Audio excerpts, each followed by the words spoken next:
നൈനുക്കുട്ടി school വിട്ട് വരുമ്പോൾ ഭയങ്കര വിശന്നിട്ടായിരിക്കും വരുന്നുണ്ടാവുക കേട്ടോ. അപ്പോൾ ഞാൻ ഇന്ന് വിചാരിച്ചു എന്തെങ്കിലും സ്നാക്സ് ഉണ്ടാക്കി കൊടുക്കാമെന്ന് പാവത്തിന്. ഇന്ന് നമ്മൾ ഉണ്ടാക്കുന്നത് മുട്ട ബജിയാണ് കേട്ടോ. അപ്പോൾ ഞാൻ കടലമാവ് എടുത്തിട്ട് 1 കപ്പ്, അതിലേക്ക് മുളക് പൊടി, ഉപ്പ്, കുറച്ച് സോഡാപ്പൊടി, കുറച്ച് അരിപ്പൊടി ഇട്ടിട്ട് ഒന്ന് മിക്സ് ചെയ്തെടുക്കുക കേട്ടോ.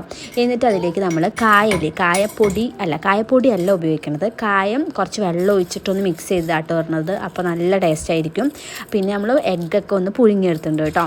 അതൊക്കെ പുഴുങ്ങിയെടുത്ത് ബാറ്ററിൽ മുക്കി ഇട്ടു.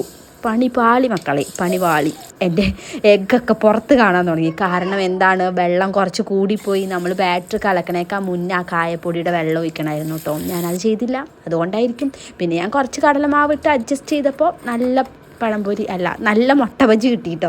പിന്നെ ഞാൻ കായ ഉണ്ടായിരുന്നു, അപ്പോൾ കായ ബജിയും കൂടി ഉണ്ടാക്കി. അപ്പോഴേക്കും നൈനുക്കുട്ടി സ്കൂൾ വിട്ട് വന്നു കേട്ടോ. പിന്നെ നൈനുക്കുട്ടി ഇന്ന് വരാൻ വേണ്ടി വൈകി.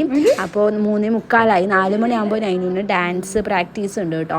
ഇവിടെ മറ്റന്നാൾ ഒരു പ്രോഗ്രാം ഉണ്ട്, അതിന് കളിക്കാൻ വേണ്ടിയിട്ടാണ് കേട്ടോ. യോഗ ഡാൻസൊക്കെ അങ്ങനെ എന്തോ ആണ്, എന്താണെന്ന് കറക്റ്റായിട്ട് എനിക്കറിയില്ല കേട്ടോ. അപ്പോൾ ഇവിടുത്തെ പിള്ളേരൊക്കെ പോവും. പിന്നെ അതൊക്കെ കഴിഞ്ഞ് വൈകുന്നേരമായപ്പോൾ വിളക്ക് വെച്ചു കേട്ടോ. ഈ പരിപാടി എനിക്ക് തീരെ ഉണ്ടായിരുന്നില്ല. പിന്നെ ഇപ്പോൾ ഇവിടെ വന്നപ്പോൾ തുടങ്ങി. അപ്പോഴേക്കും നൈനുക്കുട്ടി വന്നു കേട്ടോ. അപ്പോൾ ശരി, ടാറ്റാ.